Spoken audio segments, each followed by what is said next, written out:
All right, so this is Professor Bergstrom, and I am continuing on with the carbonate equilibrium module. And in this particular lecture, we're going to go through carbonate reactions in water. So the learning objective for this section or this video, by the end of this video, students will be able to write the equations of the carbonate system and for a given pH, determine the relative prevalence of each species. So just starting with CO2 dissolution in water. So the first thing that we need to have happen in order to move along the carbonate equilibrium in water is to have CO2 dissolve into that water. So we have CO2 in a gas form just floating around in the atmosphere. And so if we have an air-water interface, we can get CO2 dissolving into that water and become aqueous. So CO2 is going to be exchanged between this air-water interface and dissolve and exsolve as a function of pressure and temperature. So eventually, if we're at a constant pressure and temperature, we'll reach an equilibrium between CO2 in gas phase in the air and CO2 in aqueous phase in the water. Okay, so now that we have CO2 dissolved into our water, we can start moving along the carbonate equilibrium, and the first step of that is the hydration of carbon dioxide. So carbon dioxide in aqueous form in our water will react with the water and become carbonic acid. Okay, so the equilibrium of carbonic acid and CO2,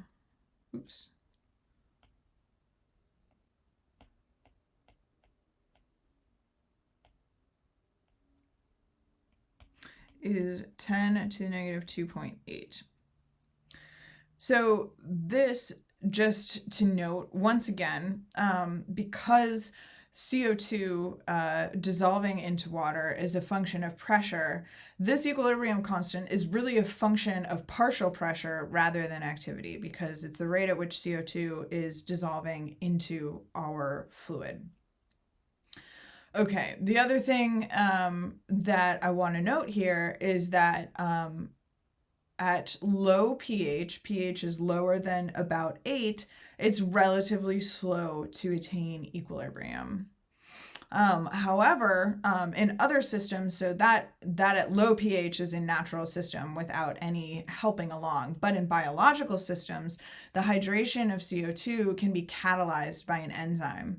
So that's the way when biological systems are working at lower pH, it can sort of speed that process along by using an enzyme and shepherding it, CO2 to become hydrated and become carbonic acid.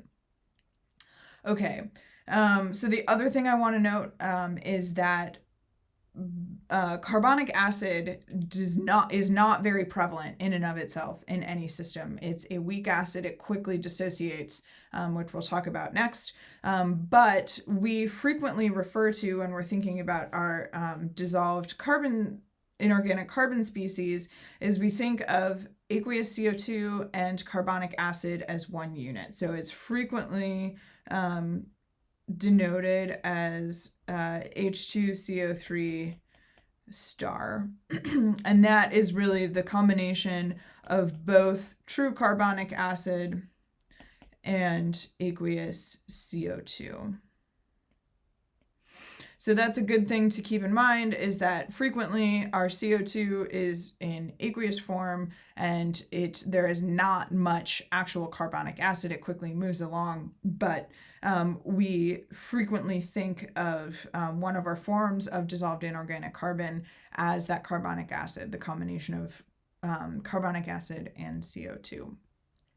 Okay, so like I was saying, we quickly dissociate our carbonic acid. And so carbonic acid will dissociate into bicarbonate. So that is the equation for this is 1 proton plus bicarbonate over H2CO3, where once again we have our carbonic acid dissociating into our bicarbonate and one proton. And so this is the equation for the equilibrium constant, which you'll frequently see denoted as K1, K sub 1, and that is 10 to the negative 6.4. Okay, so that's first we dissociate carbonic acid into bicarbonate, and then our bicarbonate can further dissociate into carbonate. So this is HCO3 minus goes to carbonate CO3 2 minus plus another hydrogen. And so the equilibrium constant for that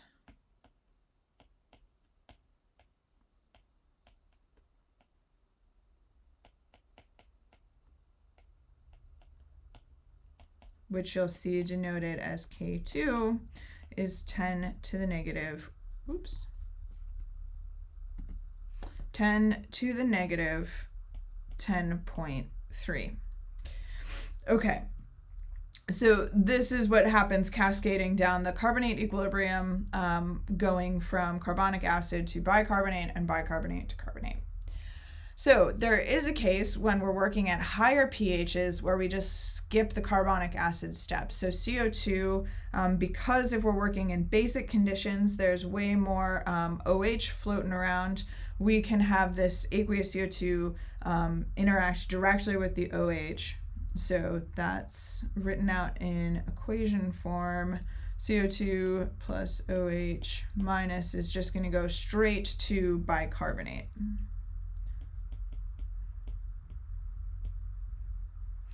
Okay, and so this can happen at pH greater than 11.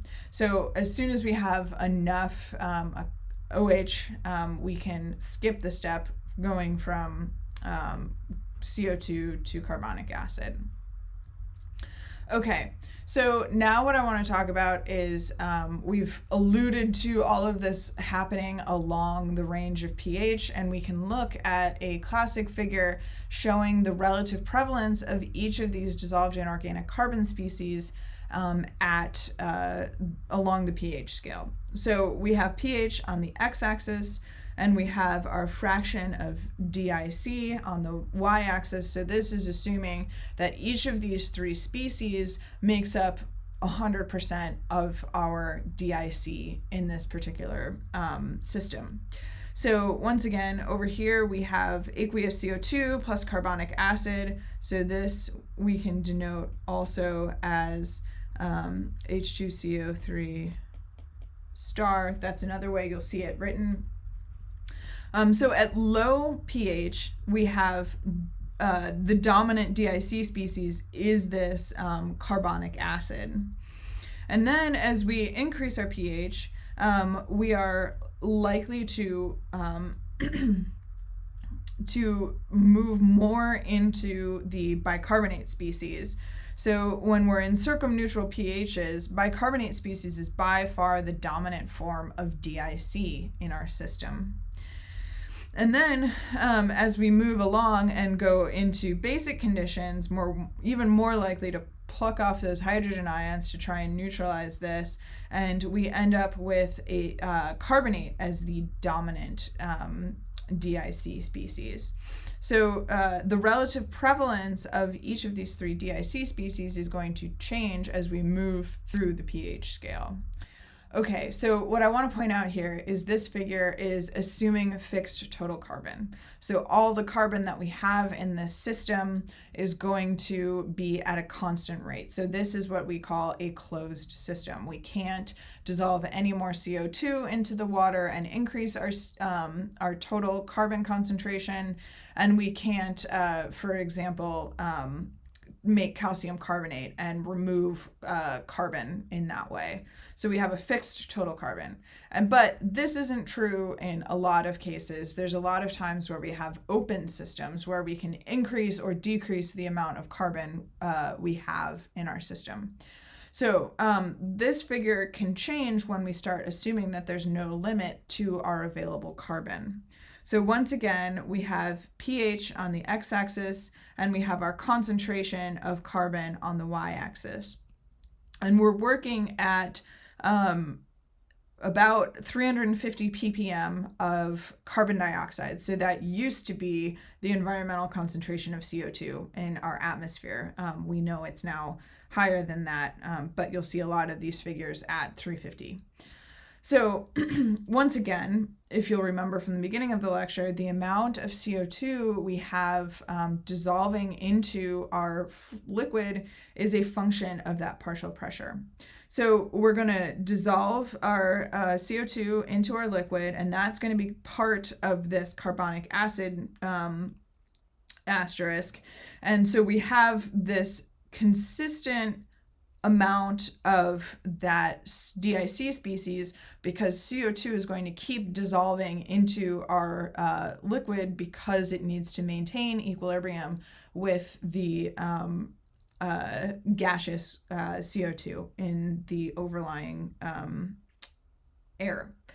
And then, so as we get this carbonic acid, that once again is going to dissociate into bicarbonate and carbonate. And so as we increase our pH, our bicarbonate is going to increase and our carbonate is going to start increasing as we move into even higher pHs. So once again, our carbonic acid species is going to be at a fixed rate, but it can continuously dissociate into bicarbonate and carbonate. And so not only will our concentration of bicarbonate and carbonate increase, but our total carbon here will increase.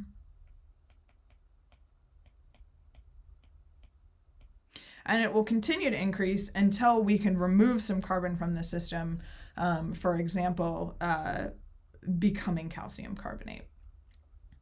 Okay, so this is, once again, assuming no limit to available carbon. Okay, the last thing I want to talk about is an interesting example of how this carbonate equilibrium happens in real life. So I'll tell you a little story about the International Space Station. So when they initially designed the International Space Station, they were assuming environmental CO2 concentrations in the air. However, when they got the International Space Station up into space and functioning, they realized that on board, the CO2 concentrations in the air were way higher than they were down on Earth. So what that means is they had Teflon tubing for their cooling system, which gases can move through that barrier of the Teflon tubing. So the CO2 concentration in the cooling system within that tubing was increasing as a result of that increased CO2 concentration in the surrounding air.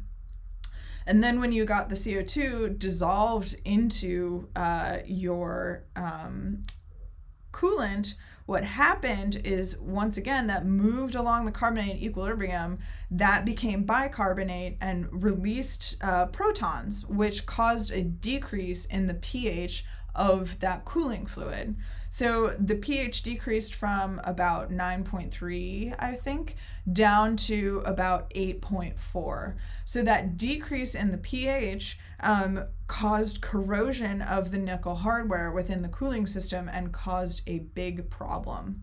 So they sort of realized this and did a bunch of studies to figure out what they could do and how they could safely fix the problem up in space. And they ended up adding a solution to increase the pH and move the carbonate system back into equilibrium by allowing some of those carbonate ions to complex, I believe it was with magnesium.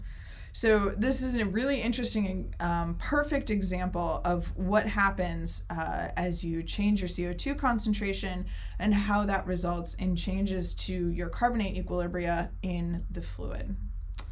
All right, well, thanks for listening to this lecture, and we'll pick it up in the next one.